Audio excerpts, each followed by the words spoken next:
राम पंढरीनाथ भगवान की जय। ज्ञानेश्वर महाराज की जय। संत तुकाराम महाराज की जय। महाराज की जय। रामदास महाराज की जय। महाराज की जय। महाराज की जय। गोंदवलेकर महाराज की जय। महादेव महाराज की जय। हर हर महादेव। बहुनाम जनार्दनाम ज्ञानवान मा प्रपद्यते वासुदेव सर्वमिति समहात्मा सुदुर्लभ। हे समस्त ही श्री वासुदेवायसा प्रतीती रसाचा ओतला भाव भक्ता माझी रावानी ज्ञानिया तोची महायोगपीठे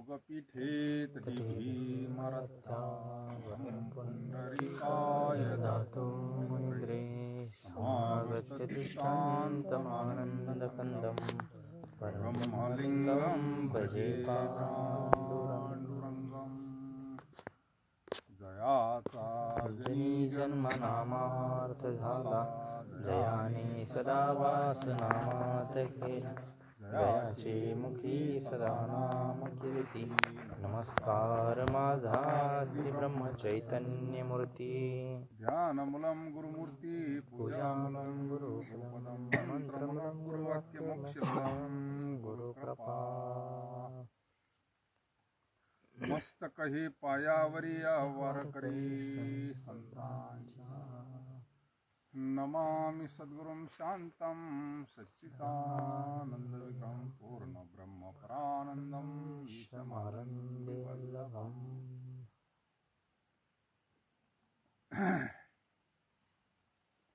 आज अक्षय तृतीया, मोठा पर्व काळ, त्या निमित्तानं सेवेचा योग करू, सद्गुरूंच्या कृपेनं थोडा वेळ सेवा. आजचा दिवस म्हणजे हा पितरांचा दिवस आहे आणि एक या मुहूर्तावर काही पाहायची गरज नसती. जनरल मुहूर्त आहे हा. कोणतं बी काम करा, लग्न करा, काही करा, असं पितरांचं त्या दिवशी सगळं आपल्या धर्मशास्त्रांना सांगितल्या पद्धतीनं पिंडदान विधीच येतो. नित्यकर्म, नैमित्तिक कर्म, प्रायश्चित्त कर्म, हे जे कर्माचे प्रकार आहे, आपण जे रोज करतो त्याला नित्यकर्म म्हणतात.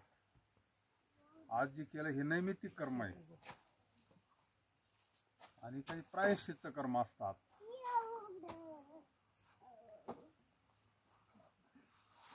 ह्या श्लोकामध्ये 7व्या अध्यायामध्ये भगवान परमात्मा लक्षणं सांगतात संतांची.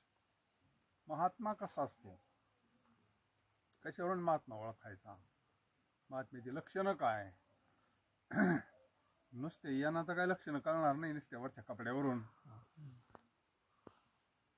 महात्म्याकडे काय ज्ञान आहे, भक्ती आहे, वैराग्य आहे, काय आहे हे त्याच्या बोलण्यावरून, त्याच्या ज्ञानावरून, त्याच्या आचरणावरून, त्याच्या चालण्यावरून, याच्यावरून लक्षात येतं ना आचरण कसं आहे महात्म्याचं.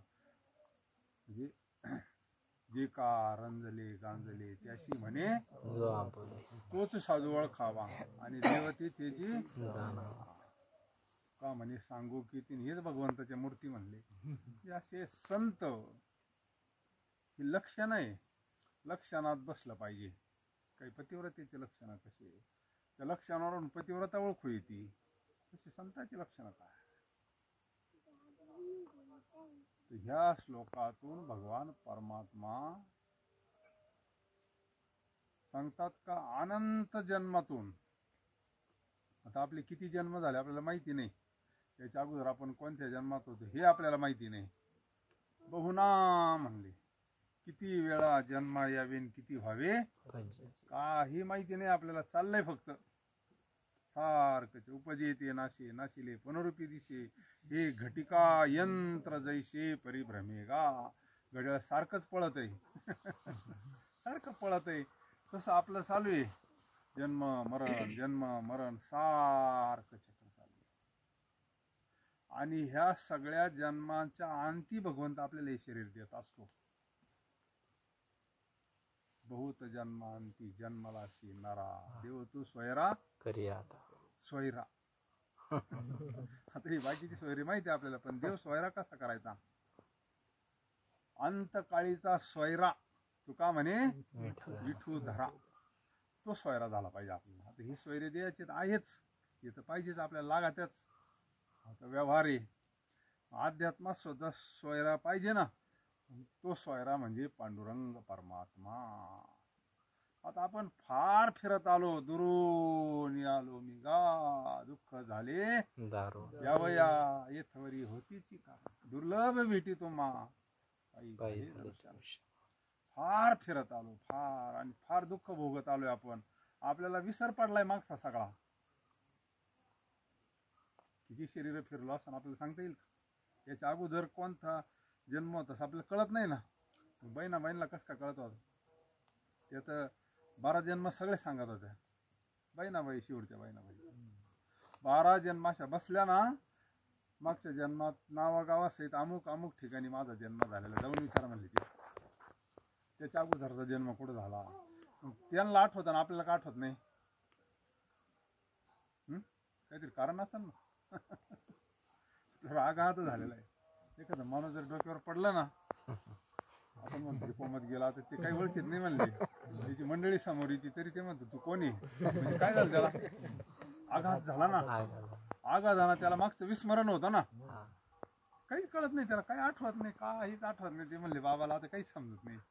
बाबा तुला सगळं हेच झालं म्हणले. मागचं काय झालं? मेंदूवर आघात झाल्यानंतर मागचं सगळं डिलीट मारलं जातं. तसं आपल्याला ज्या वेळेस आपण शरीर ठेवतो, मृत्यूचा आघात होतो आपल्यावर, भीती वाटते आपल्याला मृत्यूची. ती मंडळी येतात ना, नाही त्या यमाशी करुणा मारिती झोडीती तोडीती. मग त्यावेळेस आपल्यावर ज्यावेळेस आघात होतो ना, मागचं आपल्याला सगळं विस्मरण होतं. आपण कुठं होतो आणि काय होतं काही कळत नाही. आपले मागचे जन्म कुठं झाला, आई काय, वडील काय, काही कळत नाही. पण संतांना सगळं कळतं, सगळं सांगतात मी कुठं होतो, काय होतं, मग काय केलं. ते सरळ म्हणले ना, आम्ही वैकुंठ वासी टाकून होतो वैकुंठात. असतं तर म्हणलं असतं ना, आलो याची बोलिले जे ऋषी साची भाव. अरे ते म्हणले आम्हाला पांडुरंगानं पाठवलंय का म्हणे माझं धाडीले तुम्हाला सांगण्याकरता आलोय म्हणले आम्ही. याचा अर्थ ते मुक्त पुरुष आणि आपण चाललंय आपल्या घरी. काहीच कळा सारखे फिरवतो. मग आता कवर फिरायचंय, फिरायचं कवर, ते थांबलं पाहिजे कुठंतरी. येणेची शरीरे शरीरा येणे सरे किंब होणार येरधारे चिरापडी. म्हणजे आपल्याला कोणत्या गाडीत बसायचं नेमकं? गाड्या तर लागलेल्या आहे प्लॅटफॉर्मवर, गाड्या लागलेल्या आहे. स्वर्गाला गाडी जाते इथून, इथून वैकुंठाला गाडी जाते, तिथून कैलासाला गाडी जाते, इथून नरकाला गाडी जाते, आणि इथून हे सारखे फेरे असे. आपण ठरवायचं ना कोणत्या गाडीत बसवायचं. मोकार कोणत्या गाडीत बसून जर केलं तर मग आपण कुणीकडे जाऊ ना. आपल्याला जर भगवंताकडे जायचं असेल, आपण योग्य गाडीत बसलं तरच आपण तिथे जाऊ ना. तात्पर्य बहुनाम जन्मनाम ज्ञानवान महाप्रपद्ये. मग असे जन्म फिरत फिरत फिरत आल्यानंतर भगवंत त्याला मनुष्य शरीर देतो. आणि मनुष्य शरीर मिळाल्यानंतर त्याला ज्ञान जर झालं, ज्ञान तर किती कमी आहे जगातामध्ये, काही कमी आहे का? किती विद्यापीठ आहे, कोणते काय काय किती असतील शिक्षण क्षेत्रामध्ये, किती डिग्री असतील, आपल्याला काही डोकं बंद पडून जात. पण इथं महाराजांनी जी जी डिग्री सांगितली ती वेगळी. यह लोकीचा हा देह देव इच्छिता ती पाहि, धन्य आम्ही जन्मालो दास आयुष्याच्या या साधने सच्चिदानंद पदवी घे. मग ही पदवी कोणत्या विद्यापीठात भेटली? सच्चित आणि आनंद हे जी पदवी आहे, हे जी पदवी कुठे भेटतं? ते पद प्राप्त झालं पाहिजे आपल्याला. ते पद ज्यावेळेस आपल्याला प्राप्त होतं त्यावेळेस मग हे सगळं थांबतंय, जन्म मरण थांबतंय, भीती काळजी सगळं सगळं नष्ट होतं, मुक्त होतो, जीव मुक्त होतो. म्हणजे भगवंत स्वरूपाता त्याला प्राप्त होते. सकाळी आपण पाहिलं ना, मीठ जसं समुद्राला गेलं का ते पूर्णत्वाला गेलं. गंगा जशी समुद्राला गेली पूर्ण झाली. कलशरोहण झालं, मंदिराचं काम पूर्ण झालं. कळसाच्यावर बांधकाम करतोय, जो कळसाच्यावर बांधकाम करतो छान असेल का? तसं ही गंगा, तसा हा जीव जोपर्यंत भगवंत स्वरूपामध्ये विलीन होत नाही ना, तोपर्यंत फिरतच राहणार आहे. फिरतच राहणार आहे तो. मग ती वासना त्याला फिरवतच राहणार आहे. किती फिरवण्याची काही गंती नाही. मग किती जन्मन कुठं जाईल, पार मुंगीपासून तर ब्रह्मदेवापर्यंत सारखं फिरवणार आहे ती वासना. आणि ही वासना आपल्याला जाळायची. तर मग भगवान परमात्म्याना अर्जुनाचा संवाद झाला 6व्या अध्यायामध्ये. भगवंता, जर एखाद्याचा मुक्काम झाला म्हणले, त्याला काय गती पुढच्या जन्मामध्ये? योग भ्रष्ट होतो म्हणले. तो गावाच्या जवळ जायचं आणि दिवस माळावला, मग मुक्काम होतो ना त्याचा. म्हणजे माझ्या स्वरूपाला तो काय आला नाही तो, त्याचा तर मुक्काम झाला, शरीर पडलं. तर त्याला काय गती? भगवंताना सांगितलं त्याला अशा ठिकाणी जन्म देतो ना म्हणले मी. पवित्र ते कुळ पावन तो देश, येथे हरीचे दास. आईच्या पोटातच भजन सुरू होतं म्हणले त्याच्यावाला. आईच्या पोटात त्याची वारी चालू होती. आईच्या पोटातच हरिपाठ सुरू होतो त्याच्यावाला. म्हणजे परमार्थ करण्याकरता त्याला वेळ नाही लागत म्हणले, लगेच त्याचा परमार्थ सुरू होतो. मग ह्या श्लोकाशी त्याचा काय संबंध? बहुनाम जन्मनाम. त्याला मग ते ज्ञान प्राप्त होतं लहानपणी सर्वज्ञता वरितयाची वैशीची वाट न पाहता. त्याला काय सांगावं नाही लागत थकल्यावर माळ घाल म्हणून. ते उपजतच ज्ञानी असतं. ते दुसऱ्यांना सांगत आहे. प्रल्हाद काय लय वय होतं काय? गुरुवाचं काय लय वय होतं काय? पण तो गुरुला शिकित होता का? मूळचा शिकेलच होता नारदाना. तो नारदाना कह्यादूच्या पोटात असतानाच त्याला तयार केलं होतं. किती चिंतन केलं होतं आणि काही माफी का त्याला? तसं त्याला ते ज्ञान प्राप्त होतं. ब्रह्मचैतन्य महाराज अशा पवित्र कुळातच जन्माला आले ना. पवित्र कुळा, त्यांचे आजोबाच पांडुरंगाची भक्त होते, लिंगोपंत म्हणून. पांडुरंगाची वारी, रोज तिथं ज्ञानेश्वरी, रोज परमार्थ चालायचा, भागवत, आणि इतकं भजन करायचे लिंगोपंत पांडुरंगाचं. आजही ते पांडुरंगाचं मंदिर तिथं त्यांच्या घराजवळ जसंची तसं आहे. पांडुरंगाचं मंदिर आजही ते पुरावा आहे तिथं महाराजांच्या. असं तिथं मारुतीचं मंदिर समोर. म्हणजे माझ्या वडिलाची मिराशी घा देवा, हे माग केलं तर पुढं काहीतरी उगन ना. आणि मग अशा कुळामध्ये रावजी आणि गीताबाई, आणि मग बराच काळ त्यांनी बी तपस्या केली. आणि मग मूलबाळ नव्हतं. आणि मग पांडुरंगाला प्रार्थना केली का पांडुरंगा, हे आमचं हे पुढं भक्ती चालवण्याकरता काहीतरी असावं, अशी त्यांच्या अंतःकरणामध्ये. आणि मग तिथं एक दिवस एक संन्यासी आले, तेजस्वी संन्यासी आले, आणि दारामध्ये आले आणि मोठ्याना जय जय रघुवीर समर्थ म्हणून मोठ्याना त्यांनी ओम भिक्षां दे. आणि मग त्या गीताबाई आल्या, भिक्षा वगैरे वाढली, आणि पाहिल्या ओळखलं. म्हणले आई, काहीतरी तुमच्या खंत दिसते. आणि मग त्यांनी सगळं सांगितलं. सगळं अनुकूल आहे, पण फक्त घरामध्ये मुलबाळ नाही म्हणले. मग त्यांनी एक श्रीफळ दिलं आणि सांगितलं 3 कोटी 3.5 कोटी रामनामाचा जप कर, भगवंत तुझ्यावर कृपा करीन म्हटले. प्रसाद दिला, नारळ, आणि ते साधू निघून गेले. मग गीताबाईने इतकं नामस्मरण केलं, इतकं 3.5 कोटी, बरं का, लाख नाही, कोटी.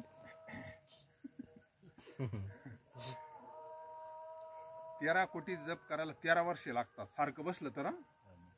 13 कोटी असं मोकळं म्हणलं मग जास्त दिवस जाईल. पण हे गणित स्वामींनी दिलेलं आहे दासबोधामध्ये. 13 कोटी जप करण्याकरता रामनामाचा 13 वर्षे लागतात. त्याच कामी पाहिजे फक्त काय थोडाफार वेळ जाईन याच्याकरता. बाकी पूर्ण वेळ जर नामस्मरण केलं, आई साहेबांना सांगितलं 3.5 कोटी रामनामाचा जप कर, राम तुझ्यावर कृपा करेन. मातोश्रीने 3.5 कोटी रामनामाचा जप केला. आणि मग भगवान परमात्माच हनुमंतरायच त्या कुळामध्ये महाराजांच्या रूपाने आले. शुद्ध अशा पवित्र कुळात महाराजांचा जन्म झालेला आहे. ब्रह्मचैतन्य नाव ठेवलं, गणपती नाव ठेवलं, त्यांच्या आवडीचं नाव गणपती. आजोबांचे लई लाडके महाराज, लई लाडके, इतके लाडके का बास. कारण ते आपण म्हणतो ना पोराचे पाय पाळण्यात दिसतात. महाराजांना विचारायचे आजोबा गणू, तुला जर धन सापडलं, सोन्याचा हांडा सापडला, तू काय करशील? म्हणजे गोरगरिबांना वाटून देईन म्हणजे. म्हणजे लहानपणीच ते कसं होतं तयार. तुला जर राजा केला तर तू काय करशील? म्हणजे मी अन्नदान करीन, अमकं करीन, तमकं करीन. आणि मग ते लिंगोपंताला फार आनंद व्हायचा, काय हे मुलगा काय गुणी जन्माला आलं बा आपल्या. आणि मग त्यांना शिकवण्याकरता काही शास्त्री पंडित घरी आणले, वेदाचं शिक्षण, सगळं सगळं सगळं अध्यात्म. आता ब्राह्मणच होते ना, आणि मग सगळं संता वगैरे सगळं सगळं संस्कृत सगळं. आणि महाराजांचं वय 6 वर्षाचं झालं. असं करत असताना महाराजांच्या सगळं मुखोद्गत झालं सगळं शास्त्र. शाळेत पाठवलं, पण शाळेत काय महाराजांचं मन नसं लागत, खेळात जास्त मन. मुलांना घेऊन जायचं शाळेतून, इकडंच खेळ खेळायचं. असं जसं भगवान श्रीकृष्ण परमात्मानं लीला केल्या तशा. आणि मग जसं जसं वय वाढत होतं तसं तसं 7 वर्षाचं वय झालं, 8 वर्षाचं वय झालं. आणि मग सांगितलं गणू आता तुला काय बाहेर शाळेत पाठवावं लागेल म्हणजे आता. आणि मग काही शास्त्री मंडळी सगळी शिक्षणाची व्यवस्था केली. मग त्या महाराजांना गणूनं विचारलं, म्हणली ही शास्त्र शिकायला किती काळ जाईल? ती म्हणली एक एक वेदन एक एक शास्त्र शिकायला 12-12 वर्ष लागतात म्हणले. मग 4 वेदन 6 सहस्रानं 18 पुराण येत आयुष्य पुरायचं नाही म्हणले. मला हे सगळ्याचा सार सांगणारा महात्मा पाहिजे म्हणले. कोण सवडे म्हणले, अल्प आयुष्य मानवते शतघणिले ते अर्ध रात्र काय मध्ये बालत्व क्रीडा रोग क्षय. अरे एवढे कुठं करायला वेळ कोणाकडे? मला याचं सार सांगणारा महात्मा पाहिजे, सगळ्याचं वर्म सांगणारा महात्मा पाहिजे म्हणले. हे नाही व्हायचं म्हणले आपले. त्यांना गण समजून सांगितलं, पण महाराज काय ऐकायला तयार नाही. महाराजांनी शाळेला बी रामराम ठोकला. आणि त्यांना म्हणले तुमचं आमचं काय जमत नसतं म्हणले. गावात कोण कीर्तनकार प्रवचनकार आले तर त्यांच्या कोण श्रवण करायचं, त्यांना विचारायचं तुला देव भेटला का बाबा? भेटला असं तर मला भेटून दे. कीर्तनकाराला सांगायचे, सगळे लोक निघून जायचे, पण हे कीर्तनकाला सोडित नसतं. तुला झालं का म्हणले देवाचं दर्शन? आता जो पोहोचलेला असला तो सांगन, जो असं गोळा करून सांगत असेल तो काय सांगन तरी नाही का. आपलं समाधान. असे प्रत्येकाला विचारायचे अंतःकरणात तळमळ. आणि मग एक दिवस त्यांना एक महात्मा भेटला, एक रामदासी, फार वयोवृद्ध होता, तपस्वी महात्मा होता. आणि मग कीर्तन झाल्यानंतर पाय धरले आणि म्हणले बाबा आज माझं समाधान झालं, आज काहीतरी कीर्तन ऐकल्यासारखं वाटतं.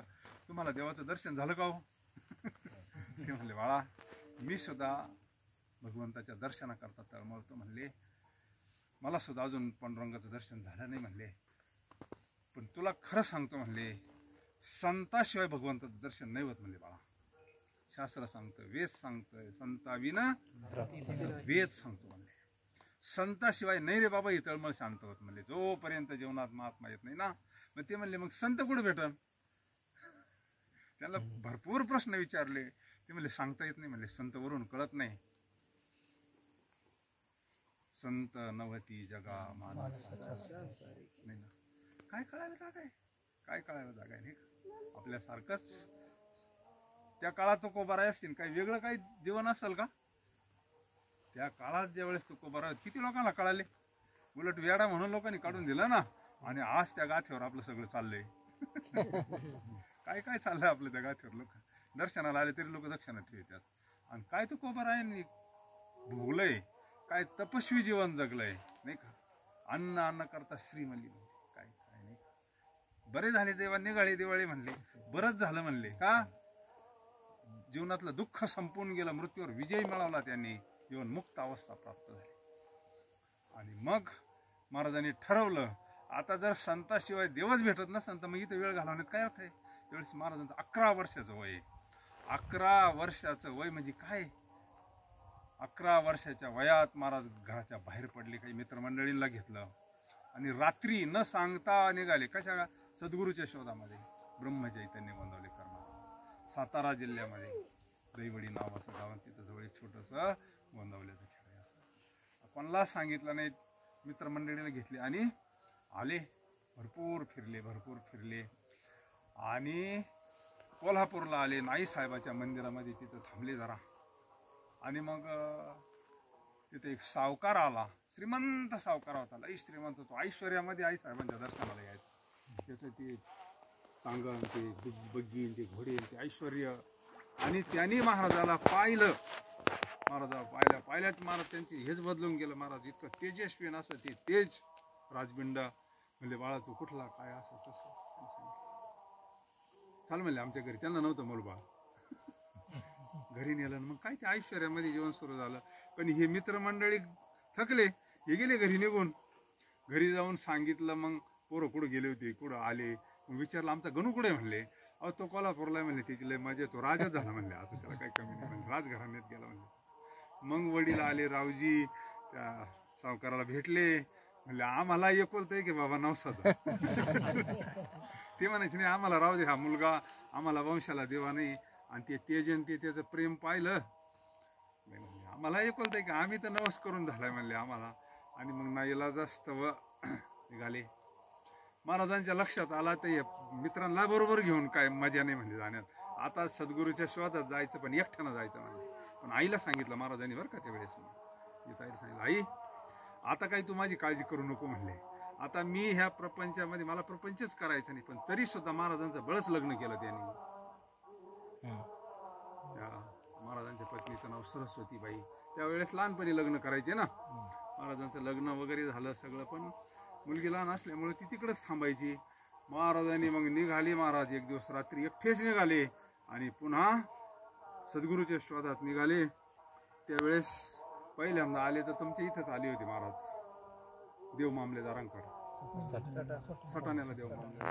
कारण सद्गुरूच्या शोधात त्या काळामध्ये त्यांच्या कानावर कोणीतरी आलं की एक महात्मा म्हणले. स्वामी समर्थ महाराजांची त्यांच्यावर कृपा, अक्कलकोटच्या स्वामींची, असे अधिकारी महापुरुष देव मामलेदार त्यांच्या कानावर होते. पण ते आले त्यावेळेस नाशिकला स्नान वगैरे केलं, तिने इथं दर्शन घेतलं, पंचवटी फिरले आणि देव मामलेदारांकडे आले. देव मामलेदारांनाही मुलबाळ नव्हतं आणि अधिकारी महापुरुष होते त्या काळातले मामलेदार. आईसाहेब अधिकारीच होत्या. त्यांनी आल्यानंतर मग महाराजांचं स्वागत केलं. महाराजांना महिनाभर ठेवून घेतलं. म्हणले बाळा तू इथंच रायगड, आम्हाला पोरसोर नाही म्हणले. महाराज म्हणले मी फिरतोय कशा करता, मला तुम्ही काय करा, पवित्र तुळशीची माळ घाला, अनुग्रह द्या, मी तुमचा शिष्य होण्याकरता आलो म्हणले. मला भगवंताचा दर्शनाची तळमळ लागली. त्यांनी सांगितलं नाही म्हणले तुझं काम माझ्याकडे नाही म्हणले. तुझा अधिकार लय मोठा आहे, तुझं काम माझ्याकडे नाही, जाय म्हणले तू, मी तुला आशीर्वाद देतो. निघाले महाराज फिरत महाराजांकडे. मूर्तिमंत लहानपणीच वैराग्य होतं.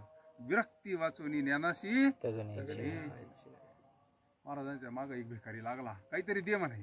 आता महाराजांच्या अंगावर फक्त लंगोटी होती, काय देणार तो भिकाऱ्याला. हे तर जिथं काय मिळेल प्रसाद तो घेऊन कसं तरी रामनाम घेत सद्गुरूच्या शोधात करत होते. पण तो भिकारी काय महाराजांची पाठच सोडेना, काहीतरी दे म्हणायचं मला. काय भगवंत परीक्षा पाहत होता काय न. महाराज म्हणले माझ्याकडे काहीच नाही, मी काय देऊ तुला. तो काही केल्या ऐकाना. महाराजांच्या कानात भिगवाळी होती सोन्याची, अशी पूर्वीच्या काळात सोन्याची. महाराजांचा नाईलाज ज्याला धरली तशी आसडली आणि त्याला देऊन टाकली, केले नाही वैराग. शेवटपर्यंत महाराजांना ते ओळखून होतं. आणि मग महाराज इतके फिरले. अक्कलकोटला गेले महाराज. स्वामी होते त्या काळात, अक्कलकोटचे स्वामी त्या काळात देहात कार्य चालू होते. स्वामींकडे 3 दिवस राहिले महाराज. म्हणजे महाराज मी कशा करता आलोय म्हणले. मी कशा करता आलोय म्हणले. बाळा थांब इथं. नाही म्हणले मला तुम्ही कृपा करा, मी तुमचा शिष्य होण्याकरता आलो, मला भगवंताच्या दर्शनाची तळमळ लागली, माझ्यावर गुरु कृपा करा. स्वामींनी सांगितलं बाळा तुझं काम माझ्याकडे नाही आहे, माझा तुला पूर्ण आशीर्वाद आहे म्हणले, तू जाय. कसा तरी महाराजांचा निरोप घेतला आणि ते परत महाराष्ट्रात फिरू लागले. कोण आपल्याला महात्मा भेटेल, काय मी उद्धार पावेन, काय कृपा करील नारायण. ऐशे सांगा तुम्ही संत जन करा समाधान. रामकृष्ण परमहंसाकडे गेले होते म्हणते महाराज. रामकृष्ण परमहंस काली मातेचे भक्त, त्यावेळेस रामकृष्ण परमहंस होते. त्या काळात साईबाबाचा समकालीन काळ येतो, सद्गुरू योगीराज गंगागिरी महाराजांचा समकाल, त्या काळातला महाराजांचा जन्म आहे. त्या काळात महाराज सद्गुरूच्या शोधाकरता 9 महिने फिरत होते, रात्रंदिवस फक्त लंगोटी, फक्त लंगोटी रामनामाचा आहे. जिथं मारुतीचं मंदिर असलं तिथं झोपायचं, कोणा काही दिलं तर खायचं नाही, तर चालत राहायचं दिवसभर. कशा करता तळमळी? सद्गुरूच्या शोधाकरता. फक्त संत भेटावा जीवनात एवढीची इच्छा आहे, भगवंत भेटण्याकरता नाही, संत भेटण्याकरता. इतके फिरले महाराज, इतके फिरले, कोल्हापूर, इकडं सांगली, सातारा, पायी, इकडं आबूच्या पाडी जंगलात सुद्धा महाराज गेले होते. एका योग्यानं महाराजांना 6 महिने समाधीत ठेवलं होतं. समाधी उतरली का पुन्हा जैशी थी एसी सारखं एसी ते बरं वाटतंय, बाहेर आलं का पुन्हा झटका देते होऊन. महाराज म्हणले मला असं नाही पाहिजे, मला कायमची समाधी पाहिजे म्हणले, कायमचं असं समाधान करून देणारा महात्मा पाहिजे महाराज. मग ते योग्याने सांगितलं तुला संताकडे जावं लागेल भाऊ म्हणले. म्हणजे संत हे योग्यापेक्षा श्रेष्ठ असतात. योगी या दुर्लभ तुम्या महाराज परत फिरू लागले, परत फिरले, इतके फिरले महाराजांचं चरित्र. महाराज 9 महिने फिरत होते. 9 महिने कशाला म्हणतात, सारखं फिरत होते सद्गुरूच्या शोधात. पण महाराजांचा कोणीही स्वीकार केला नाही, कोणी गुरुपद घ्यायला तयार नाही, कोणी महाराजांना अनुग्रह द्यायला तयार नाही. 9 महिने पूर्ण झाल्यानंतर अंतःकरण असं पूर्ण हे झाला, पूर्ण हे झालं, आपोआप डोळ्याला धारा लागायच्या. आणि मग एक दिवसाचा प्रसंग आहे, दुपारची वेळ आहे, महाराजांनी स्नान केलं आणि एका झाडाखाली बसले, नदीच्या कडाला, आंब्याच्या झाडाखाली. आणि महाराजांना असं थोडं भरून आलं, आपण इतकं फिरतोय म्हणले, अरे ह्या वयात घर दार आई वडील सगळ्याचा त्याग करून सद्गुरूच्या शोधात फिरतो, आपला स्वीकार का कोणी करीना? भगवंताला आळवू लागले, आराधना करू लागले भगवंताची. त्यावेळेस तिथं एक विभूती प्रगट झाली महाराजांच्या, प्रगट झाली, डायरेक्ट प्रगट. रामकृष्ण म्हणून त्यांचं नाव आहे, समर्थ संप्रदायाचे तेजस्वी महात्मा, भव्य कपडे, कमंडलू, खडावा, रुद्राक्षाची माळ, तेजस्वी महात्मा असा समोर प्रगट झाला. म्हणले बाळा आता काळजी करू नको म्हणले, आता काही काळजी करू नको म्हणले. यांनी पाय धरले, श्री संताची माथा चरणावरी साष्टांग हे करी दंडवत, विश्रांती पावलो सांभाळ उदरे वाढले. मग त्यांनी सांगितलं महाराज जवळजवळ आता 10 महिने झाले मी फिरतो, पण मला कोणी स्वीकार करेना. त्यावेळेस त्या महातेने सांगितलं, तुझे सद्गुरू नांदेड जिल्ह्यामध्ये येरहाळा नावाचं गाव आहे, आणि तिथे चैतन्य तुकाराम म्हणून एक पांडुरंगाचा अधिकारी महात्मा आहे, पांडुरंगाचा भक्त, ते तुझे सद्गुरू म्हणले. त्यांनी पत्ता सांगितलं, तुझे सद्गुरू कोणी? तुला इकडे फिरवून उपयोग नाही व्हायचं म्हणले, तुला नांदेडला जावं लागलं. तिथं येरहाळा नावाचं गाव आहे, तिथे एक विधीही महात्मा आहे म्हणले, अधिकारी महापुरुष आहे, तुकामाई म्हणायचे लोक त्यांना. त्यांचं नाव तुकाराम होतं, चैतन्य तुकाराम होतं, पण लोक माई म्हणायचे त्यांना प्रेमाना, तुकामाई म्हणून. विधी महात्मा, कोणताही बंधन नाही, पांडुरंगाचे भक्त, पण अधिकार फार मोठा. आणि मग त्या काळामध्ये महाराज परत नांदेडला गेले, नांदेडला गेले पायी. पायी गेले, आता काय बाकीचं नव्हतंच ना काही, नांदेड कुठे? नांदेडला गेले महाराज. तिथून मग विचारत येरहाळ्याला गेले, आणि त्या खेडेगावामध्ये असे गेले, विचारलं तुकामाई कुठे? तुकामाई विचारित विचारित विचारित 4 वाजता महाराज तिथे गेले होते, 4 वाजता. आणि काय छोटासा ते काय असाल आश्रम, मन काही भानगडी नव्हतं ना, छोटासा होता आपला, गावाच्या कडाला, नदीच्या कडाला, असं बेस्टपैकी त्यांचा आश्रम. आणि मग लोकांना विचारलं, 11 वर्षाचं मुलगा तेजस्वी, थकलेलं वागलेलं, आणि विचारलं म्हणले माई तुकामाई कुठे आहे? म्हणले भाऊ तू कुठून आला? म्हणले मी महाराष्ट्रातून आलो, फार 7 आणि काय झालं म्हणले तू? माईच्या दर्शनात. अरे काय खरं ते बाबाचं म्हणले, असं असताना कसं असतं?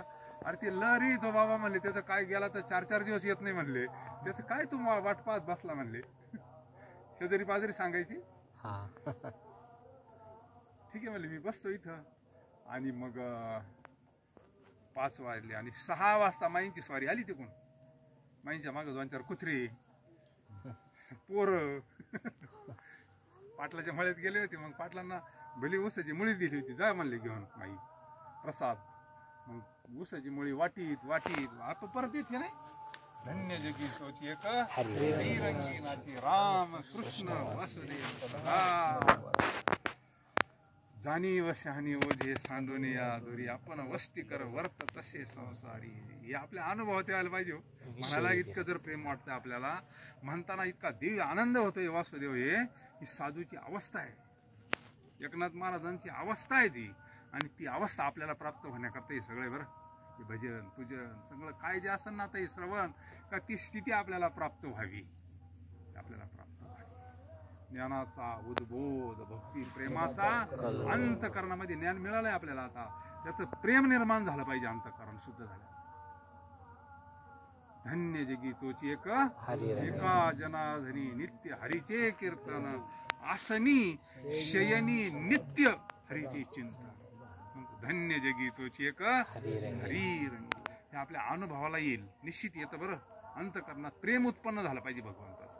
आणि प्रेम हे बाजारात मिळणारी वस्तूच नाही, प्रेम हे देवाचे देणे देहभावच आहे. आतून प्रेम हे भगवंताच्या कृपेनं प्राप्त होत असतं. तुका म्हणे कृपा करीला नारायण, बस त्याची प्रार्थना करावा, त्याची करुणा भाकावा, प्रेम आतून निर्माण होईल. आणि मग एक एक ऊस वाटीत वाटीत वाटीत तुका माई फक्त एक असं टिकून राहिलं होतं, असं एक ऊसाचं टिकून राहिलं होतं, बुडखं राहिलं होतं ते. आणि तो का माहिती तिकून विधी अवस्थेमध्ये तिकूनच वरड चालले, हरामखोर म्हणले, दरोडेखोर आला म्हणले, इथं एक सगळं लुटून नेणारे म्हणले. ते काही बोलायचे तो आता याचा जीवच घेतो म्हणले. आणि हे बसलेले ना झाडाखाली, तोपर्यंत यांची गाठ भेटा नाही ना, पण तो का माहिती तिकून आडत चालले होते, हरामखोर म्हणले, लुटून घेईन म्हणले सगळं. आता इथं काही ठेवत नसतं म्हणले, हा ते कुणाची खरी चालली, आता जीवच घेतो म्हणले, आता अमकं करतो तमकं करतो. महाराज आपले शांत. आणि मग असं वर टिपरू केलं म्हणले, का रे हरामखोर म्हणले, तू काल आले इकडे म्हणले, तो जीवच घेतो म्हणले. महाराज गेले तसे पाय धरले म्हणले, मी जीव द्यायलाच आलो म्हणले. पाय धरले आणि मग काय अभिषेकच झाला. आता कुठं पाय सोडायचा, अश्रुधारण अभिषेक झाल्यानंतर टिपरू फेकून दिलं लांब ऊसाचं, उचललं आणि गणूला अलिंगन घडे मोक्ष साहित्य ऐसा संतांचा महिमा. अलिंगने संताची दिव्य झाली. अरे बाळा, अरे मी 2 महिन्यापासून तुम्ही वाट पाहत होतो म्हणले. काय करंट असतं साधूचा, 2 महिने मी सारखी वाट पाहतो, आज येतो उद्या येतो. म्हणजे पाक कसा असा त्रिकाल ज्ञानी महात्म्याचं जीवन काय असतं. आणि त्या महात्म्याला लोक म्हणायचे वेडा बाबा आहे हा. विधी महात्मा कळत असतो का? शेगावचे गजानन महाराज जगाला कधी कळाले? समाधी घेतल्यावर, भलं मोठं समाधी मंदिर झाल्यावर काही विधी महात्मे होते म्हणून. असे तुकामाईने म्हणले, बाळा सेवा कर तू आता इथं, तू काय कर, सेवा हा दारवंटा स्वाधीन करी ओळगोनी तनू मनू जीवे चरणाशी. सेवा केल्याशिवाय त्या वस्तूची किंमत कळत नाही.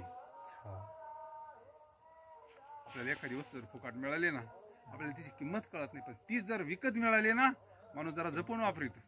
घाम गाळून 500 रुपये येऊ द्या बरं, घाम गाळून दिवसभर घाम गाळून जर 500 रुपये आले तर तो सोयीवर खर्चील.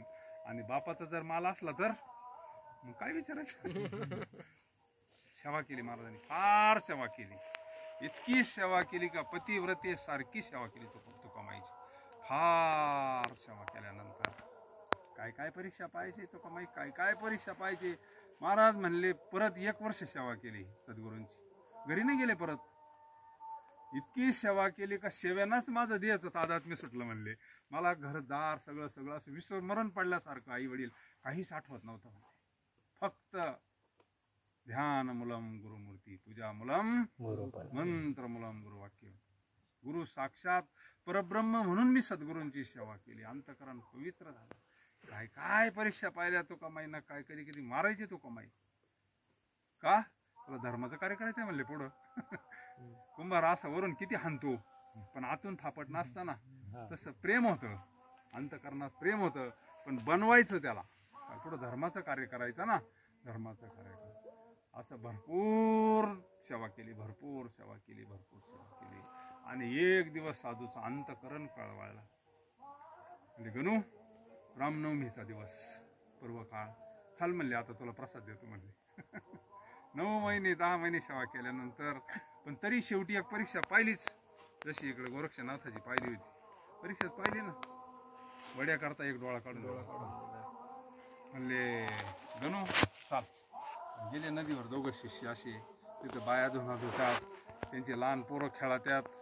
आणि मग वाळूमध्ये खड्डा कर म्हणले. गणू काय आज्ञाप्रमाण त्यांनी म्हणले माझ्या आयुष्यात मी गुरु आज्ञा सोडून काहीच नाही केलं.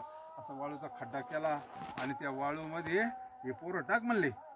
खेळत होते पोरं आणि त्या बाया धुनच नाचला ते गप्पा आणायचं. ते पोरं याच्यात टाक, ती वाळू बुज आणि याच्यावर बस, आसन घाल आणि नामस्मरण कर. कोणी काही करू बोलायचं नाही म्हणले गुरु आज्ञा. काही गुरु आज्ञा म्हणले.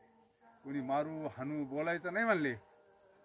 झालं दिलं बसून आणि तो कमाई गेले झाडाखाली बसले आपले. त्या बायांचं धुणं झाल्यावर म्हणले पोरं कुठं आहे? पोरं कुठे म्हणले आपले? पोरं दिसताना ना. मग लय आरड वरड झाली तिथं कावरच झालं. आणि असं झाल्यावर काय मग गावात गोळा असं काय टाइम लागत होता नाही. कीर्तन प्रवचनाला सांगावं लागत. काय तिथं कावरच पोरं गेले वाहून गेले का काय झालं? पोरं गेले. तो कमाई म्हणले आमचे पोरं पाहिले का? हो म्हणले. तो भामटा बसले म्हणले. त्यांना तुमचे पोरं खड्ड्यात पुरले आणि त्याच्यावर बसला म्हणले. त्याला हाना चांगला होता. तो काय बोलणार नाही म्हणले तुम्ही सांग. आता येणी सांगेल होतं ना गुरु आज्ञा बोलू नको म्हणले. काय समाज आहे, समाजाला काय हे लोक गेले मग कोण काय मारीचं महाराजांना तर कोण इकडं वडीचं तर कोण काय तर कोण काय पुढे म्हणले आमचे पोरं. पण सांगेल ना गुरुनं बोलायचं नाही काही करायचं नाही म्हणून. भरपूर मारलं लोकांनी, भरपूर मारलं. मग साधूचं अंतःकरण कळवळ आले पळत. अरे त्याला काय मारते म्हणले? त्यानं काय केलं म्हणले तुम्हाला? उठरे गणू म्हणले. आणि उकरलं तर ते पोरं आले ना वर खेळत. आणि मग काय सगळ्यांनी तुकामाईला डोक्यावर घेतलं, जय जयकार केला. सगळे लोक पोरसर निघून गेले. आणि मग दोघांनी त्या नदीत स्नान केलं आणि रामनवमीच्या दिवशी असे झाडाखाली जाऊन बसले. बस म्हणले आता तुझी लई सेवा झाली. राम अवतारामध्ये वशिष्ठांनी जे रामाला दिलं ते तुला मी देणार आहे म्हणले. आज समोर बसवला असं गुरु शिष्याला आणि मस्तकावर हात ठेवला. मस्तकी प्रसाद देऊन केले सुखी. आणि तू काय कर म्हणले आता रामनामाचा प्रचार कर, अन्नदान कर आणि रामाची सगुण भक्ती कर, मंदिर कर आणि धर्माचं कार्य कर. आणि एक सांगितलं काही दिवस याचं चिंतन कर म्हणले. तू मी दिलेल्या गुरुमंत्राचं चिंतन कर.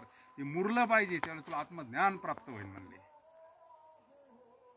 लोणचं मुरल्यावर चांगलं लागत का कच्चं चांगलं लागत? मुरल्यावर चांगलं. साधू बोध झाला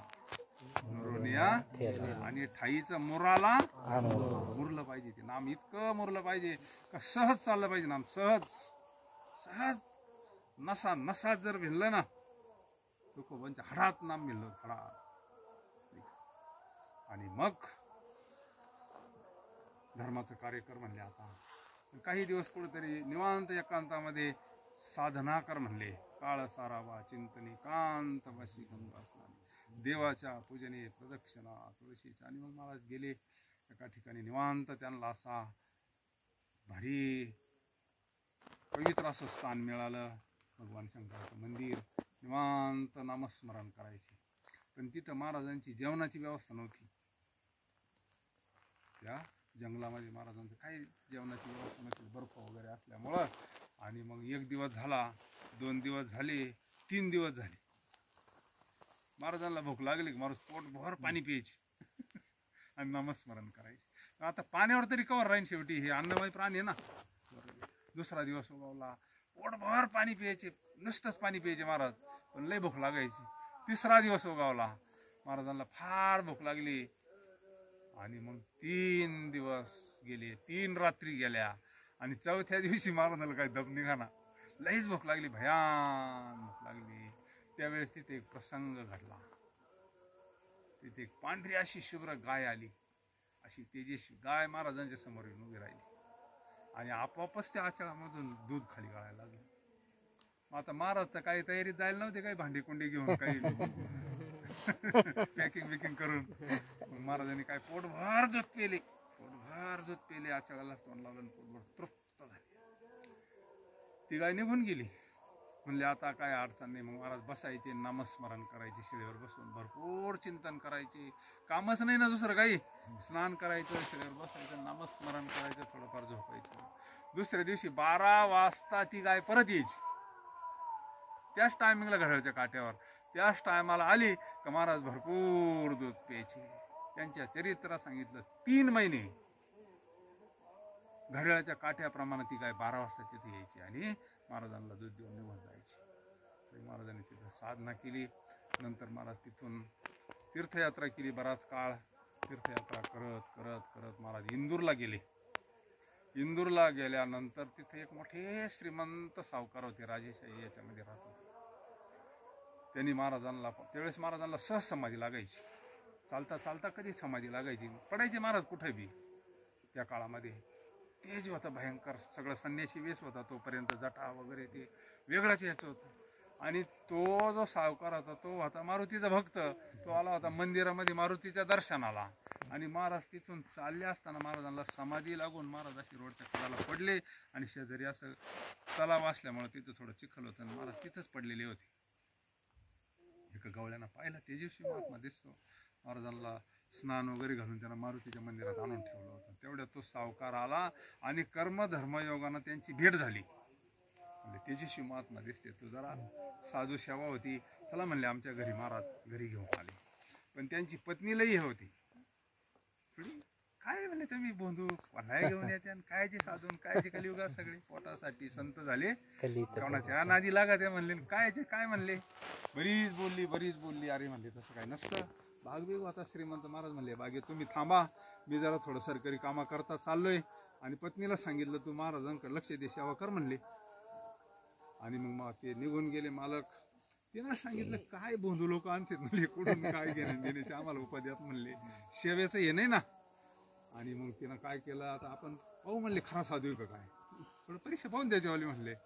बाबा म्हणले तुम्हाला भूकभीक लागली का, हो म्हणले आई असला तर आण प्रसाद. गड्याला सांगितलं असे लाडू बनवायचे का नुसते आळणी मिरचीचे, काहीच नाही घालायचे, नुसते आळणी मिरचीचे लाडू. आता काय आज्ञा आहे तिथं, राजा बोले दल झाले, लगेच असे ताटभर असे आळणी मिरचीचे लाडू. ओ बाबा इकडे म्हणले प्रसाद घ्या म्हणले. मग एक एक लाडू महाराज खायचे. हा नाही हो नाही, महाराजांनी पाणी नाही मागितलं. आणि म्हणले बाबा काही जरा हे दिसते म्हणले. तिला असं वाटलं पळून जाईन, परीक्षा पाहिजे ना. पण महाराज काय नाही, तिला असं वाटलं हे बाबाचं काय बाबा भानगड नेमकं. मग तिच्या डोक्यात सारखं ये, माघार तर घ्यायची नाही ना, माघार नाही घ्यायची, तोटा होईल ना. माघार तर घ्यायची नाही ना, बाबा पळून गेला पाहिजे. तिच्या डोक्यात हे आलं. थंडीचे दिवस तिच्या डोक्यामध्ये श्रीमंत लोकांची घरात सगळी करतात अशी ह्याची शकण्याकरता तिच्या ध्यानात आला. अरे आता आपण साधूचं काम होत असतं. गड्याला सांगितले याच्यातले मोठले निखरे आहे ना, चिमट्यानं धरून एका ताटात घे म्हणले, आपल्याला ते साधूकडे जायचे.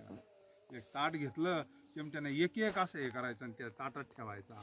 बाबा इकडे म्हणले असा पदार्थ आणला खायला का तुम्ही कधीच खाला नाही म्हणले. आणि मग चिमट्यानं त्या गड्यानं धरायचं महाराजांच्या हातात, महाराज घ्यायच्या हातात, सोहा करायची, दुसरा घेतला, आख्याचे आखे महाराजांनी खाले ना. मग ती थरथर कापायला लागली, तिचं हे सगळं बंद पडलं, डोळ्याला अश्रू धारा लागल्या. म्हणले आता हा काहीतरी शाप देतो आपल्याला, म्हणले आता आपल्याला जाळून ना टाकू, हा काय साधा महात्मा नाही म्हणले. पाय धरले आणि रडू लागले. म्हणले बाबा माझं चुकलं म्हणले. म्हणले आई अशी साधूची परीक्षा नसते पाहत म्हणले, साधूची परीक्षा पाहण्याची पद्धत वेगळी असते म्हणले, अशी साधूची परीक्षा नसते पाहत. आणि तिनं तिथं पाय धरले, आता कृपा करा म्हणले माझ्यावर. आणि मग पहिली शिष्य महाराजांची इंदोरमध्ये. आज इंदोरमध्ये इतकं मोठं कार्य, गोंदावल्यापेक्षा मोठं संस्थान आहे तिथे इंदोरमध्ये. इतकं महाराजांचं कार्य, इतका शिष्य परिवार आहे इंदोर भागामध्ये. इंदोर त्या अख्ख्या सगळ्या राज्यामध्ये पहिली शिष्य ती झाली, जे ना हे सगळी परीक्षा पाहिली ती. नंतर पुढं भरपूर सेवा केली त्यांनी, भरपूर शिष्य परंपरा. नंतर महाराज गोंदावल्याला आले, ते सगळं काढून टाकलं, ग्रस्त आश्रमाचा स्वीकार केला, गीताबाईला आणलं, त्याला एक मुलगा बी झाला, तो काही काळ राहायला परत गेला. आणि मग महाराजांनी ठरवलं आता काय करायचं, राम मंदिर बांधायचं, काहीतरी अधिष्ठान असावं आपल्याला. आणि मग महाराजांनी राम मंदिर बांधलं, रामाची सेवा केली, इतकी सेवा केली का प्रत्यक्ष माझा राम उभा आहे असं म्हणून आजही ते गोंदावल्याचा रामदासाची तसाच होता.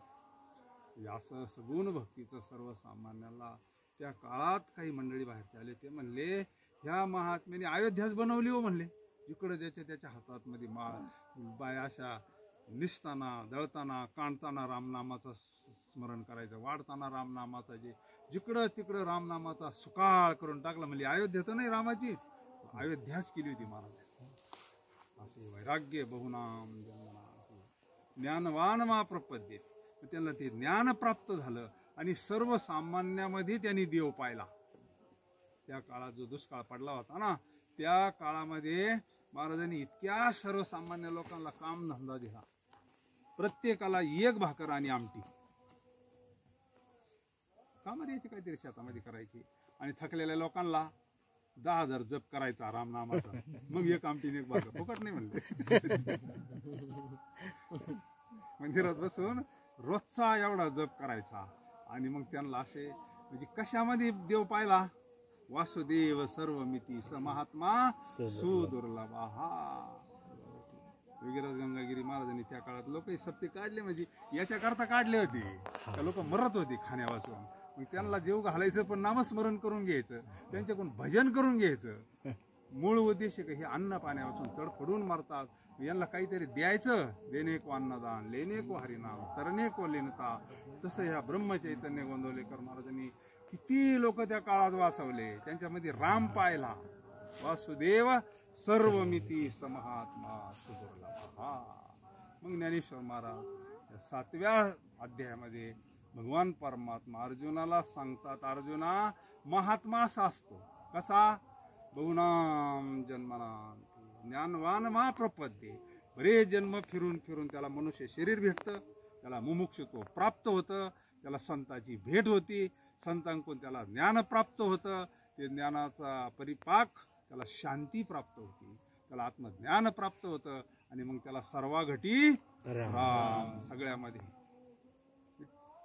प्रत्येकामध्ये विठू जळी स्थळी भरला रिता ठावला. तो म्या दृष्टीने पाहिला विठ्ठलची विठ्ठलची विठ्ठलची. हा त्या श्लोकाचा शेवटचा परिपाक. वासुदेव कुठे आहे? वासुदेव म्हणजे काय? शेवटचं 1-2 मिनिटं. वासुदेव म्हणजे काय? येतो ना आपल्याकडे वासुदेव. पंढरपुरात किती वासुदेव असतात? वासुदेव, वसुदेव आणि वासुदेव याच्यात फरक आहे. वसुदेव म्हणजे कोण? त्याचा बाप, देवाचा बाप. वसुदेव देवकी. आणि वासुदेव म्हणजे वासुदेव म्हणजे आपल्यामध्ये जो वास करतो तो. त्याच्यामुळे आता आपण ऐकू राहिलोय, त्याच्यामुळे हे सांगत आहे, त्याच्यामुळे ऐकू राहिलो. बोल चाल देखवी ऐकवी एक नारायण. तो वासुदेव. प्रत्येक घाटात जो वास करतो तो वासुदेव. गातो वासुदेव मी ऐका चित्त ठाई ठेवणे भावे. म्हणजे हा भगवान परमात्मा ज्याला कळाला, वासुदेव सर्वमिती. सर्वामध्ये तोच आहे का वेगळा काही? तुमच्यामध्ये काही फरक आहे? आपल्यामध्ये आपल्यामध्ये वस्तुता भेद नाहीये काही. आपल्यामध्ये जी आतली वस्तू ती एक आहे. असं नाही एखादा लहान आहे, एखादा गरीब आहे, श्रीमंत आहे, आमचे याचा आहे तमका. हा भेद नाही. हा तो उपाधीचा भेद आहे. तुम्ही श्रीमंत असाल, आम्ही गरीब असाल, एखादा उंचीनं कमी असाल, कोणी स्त्री असा. हा भेद हा वास्तव भेद नाही. हा प्रकृतीचा भेद आहे, म्हणजे शरीराचा भेद आहे. आत्म्याचा भेद. आत्मा गरीब राहतो कोणाचा, आत्मा लहान मोठा राहतो, आत्मा श्रीमंत नाही राहत. अरे सर्वा घटी राम. देहादी सगळ्यांचा आत्मा एक आहे, तो नारायण आहे. आणि तो वासुदेव आहे. हा ज्याला कळाला तो याच्यात बसला. आजच्या श्लोकामध्ये रेडीमेड कपडे तो ज्याला बसला तो म्हणतो माझ्या मापाचं, त्याच मापाचं. अरे कायचं मापाचं? ते रेडीमेड आहे. तुला बसलं म्हणून तुला तसं वाटतं नाही का? ही लक्षणं आहे साधूची. अनपेक्ष, सुचिर, दक्ष, उदासीन, गतव्यथा, सर्व ही लक्षणं आपल्यात येतील. याला दैवी संपत्ती म्हणतात.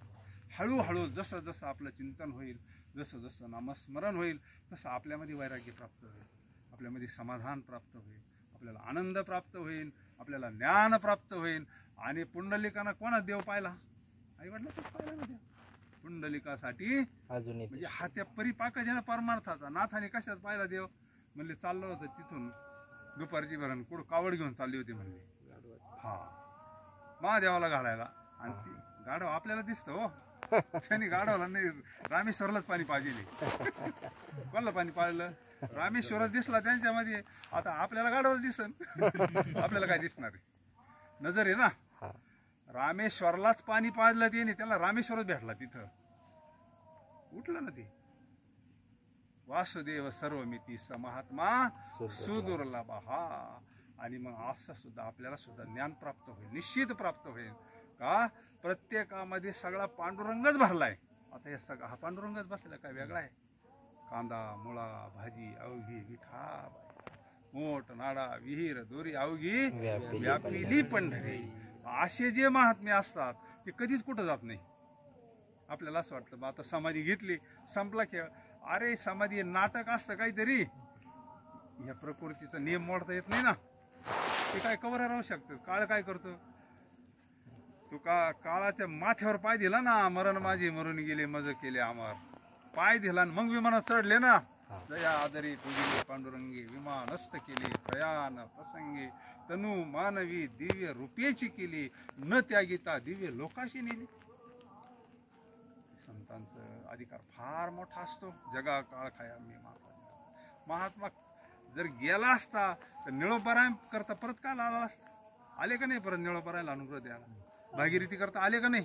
जगनाडे बाबा करता आले का नाही. गेल्यावर जाणं येणं नसतं महात्मा कधीच कुठं जात नसतो. म्हणून असा महात्मा बहुनाम जन्मना ज्ञानवान महाप्रपदे वासुदेव सर्वमिती स महात्मा. असा महात्मा दुर्लभ आहे. महात्मा दुर्लभ नाही असा तो सगळ्यामध्ये देव पाहतो. गरीब श्रीमंत त्याला एक दिसतंय सगळं. आपपर भाव नाही. जे रंजले गांजले त्याला जो आपलं म्हणतो त्याला त्याचं दुःख घालवण्याकरता सगळं आयुष्य ज्यांना वाचलं असा महात्मा दुर्लभ आहे. प्रत्येकामध्ये देव पाहतो. मग आता प्रत्येकामध्ये देव नाही का आपल्याला का दिसत नाही. नजर आहे त्याची नाही का. सहज हा योग आज अक्षय तृतीयेचा पर्व काळ. एक संतांची सेवा भगवंताची सेवा आणि ही पांडुरंगाची सेवा आहे. हे काय दुसरं पांडुरंगाची सेवा आहे. आपलं अंतःकरण पवित्र व्हावं. आपल्या अंतःकरणात नामाबद्दल निष्ठा निर्माण व्हावी. भगवंताचं चिंतन घडावं.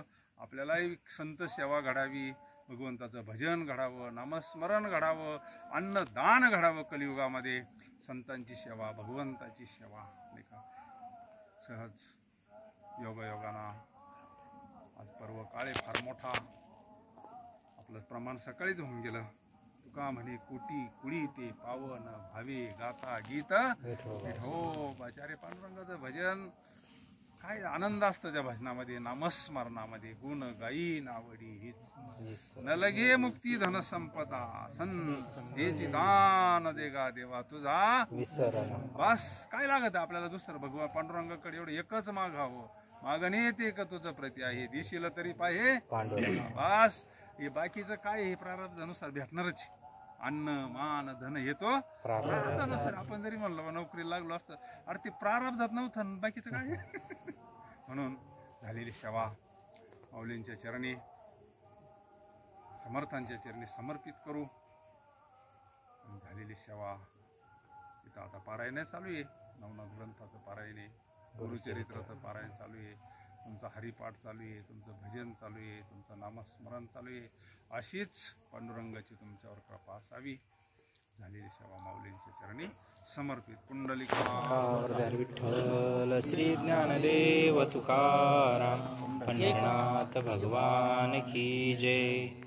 मौलीन कृष्ण भगवान की जय.